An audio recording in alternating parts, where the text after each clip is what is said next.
guys, welcome back. We are on the beautiful Sunshine Coast today. I'm going to pause right there and interject.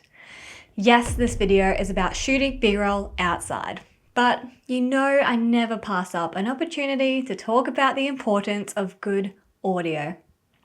I recorded this piece to camera as kind of a spare of the moment thing, and it was incredibly windy, but you work with what you have. Then I came home to edit the video and record the rest of the voiceover audio, knowing it would be quite different.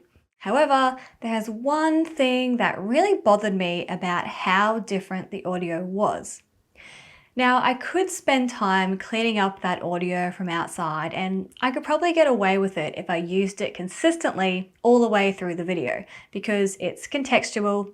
We're obviously at the beach. But the change in my voice projection is what really makes these two audio recordings so dramatically different. Filming at the beach, my friend Alice was standing about 2 meters away from me holding the camera. It was ridiculously windy and the waves were crashing right behind her, so I've projected my voice so she can hear me from where she's standing and not so the microphone can hear me, which was clipped just under my lapel. I'm basically yelling in this first clip.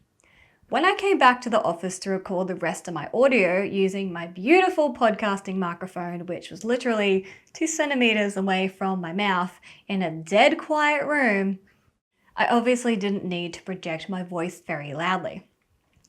I wanted to bring this to your attention in case you ever find yourself in an outdoor and indoor filming situation, because a difference in voice projection can give you a really obvious contrast in your audio recording.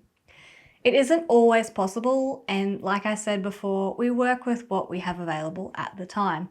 But in an ideal situation, try to record all your audio in the one location with the same microphone to create uniformity in your audio.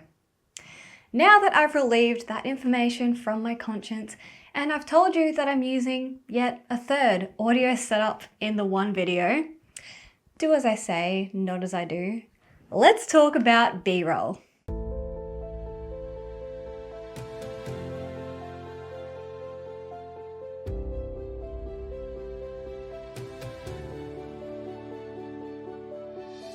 Today, we're looking at shooting outside, following up from my last video where we filmed B-roll in the kitchen. If you missed that video, you can check it out right here. The first thing I would like to say about filming outside is always, where possible, film at golden hour.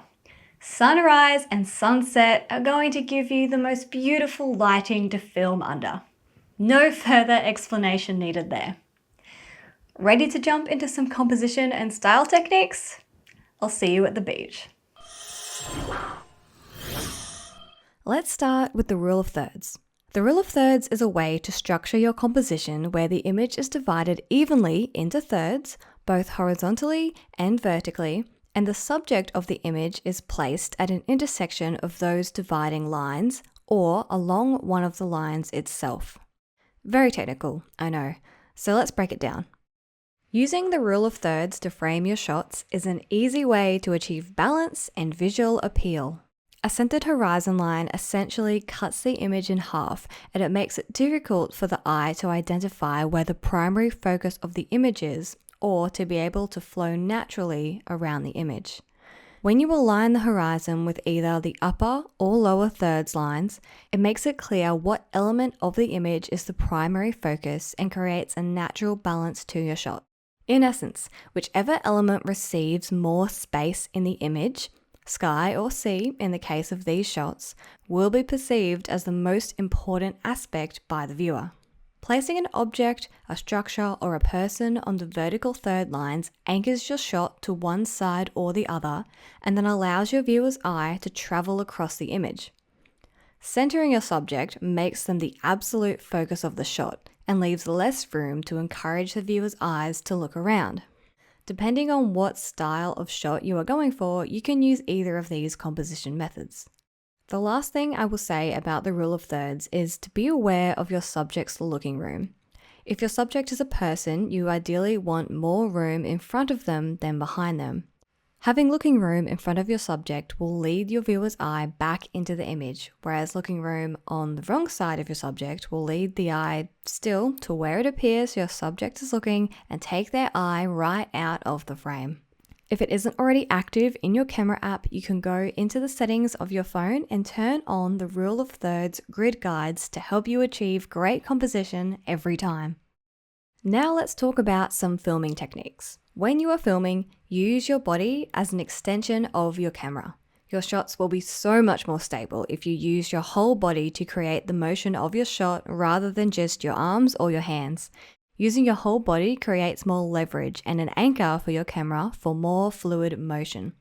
If you want to film a handheld static shot, use something to steady yourself, leaning your elbows on the ground if you're filming down low, or find some leverage on a ledge, a chair, a table, or a handrail. If none of these options are available to you, lock your arms close to your body to achieve more stability.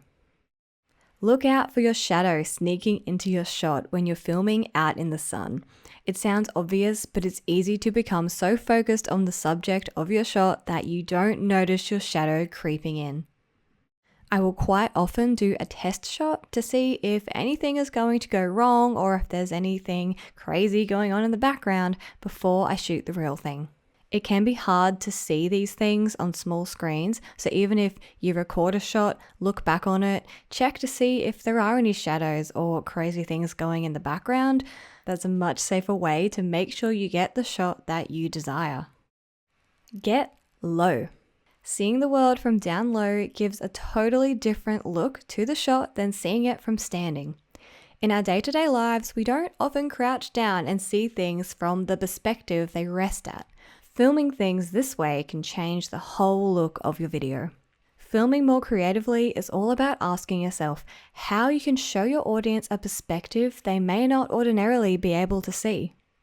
Can you add interest to your shots using motion? Rather than letting emotion pass through a static shot, can you follow it and allow it to lead you and the viewer to a destination?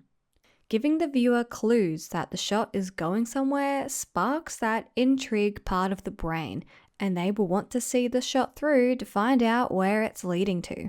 Our brains love answers. If you can pose a question by the way you shape your shots, in other words, create mystery, your viewer is going to want to stick around until that mystery is solved. Slow it down. Filming in slow motion can be a lot of fun, make your motion look more fluid, and again, give your audience a different perspective that they can't ordinarily see with their own eyes. We love watching the world in time-lapse or in slow motion because we physically can't see that, so our brains are intrigued by this type of filming. If you filmed things in slow motion, you can play with the speed of the clip once you get to the edit and go from slow to fast to slow again, or you can start fast and slow it down when a key piece of action occurs, like when I got drenched by this wave right here. One final thing. Always leave tail at the end of your shot. Get at least 3 seconds of extra footage before you stop recording. This will save you a lot of heartache in the long run when you get to the edit and realize you needed just a bit more footage to fill out a section of the video. See your shot through and then hold it still, or continue the motion for slightly longer than you think is necessary. You may also find when you get to the edit, if your shots are too short, it may be quite a jarring transition from shot to shot. Speaking from experience, never underestimate the value of having tail at the end of all your shots. I want to address my piece to camera one more time too. We filmed this piece when the sun had just dipped behind a wall of clouds. Big clouds are nature's diffuser. Filming piece to cameras in harsh sunlight, especially midday sunlight when the sun is directly above you, can be very unflattering. It'll give you dramatic under-eye shadows and hit you in all the wrong places. Overcast days are ideal for filming because the light is fully diffused and even. Filming at golden hour when the sun isn't directly hitting you is, in my personal opinion, the best natural outdoor lighting you can get. because it's soft, it still has that golden glow, and in this case, it's coming from my left and creating some subtle depth across my face. I hope this video inspires you to get out and experiment with some B-roll of your own. I can't wait to see what you create. Please give the video a big thumbs up and leave your questions in the comments so I can answer them for you. Make sure you subscribe for more tips and techniques, and I will see you next time.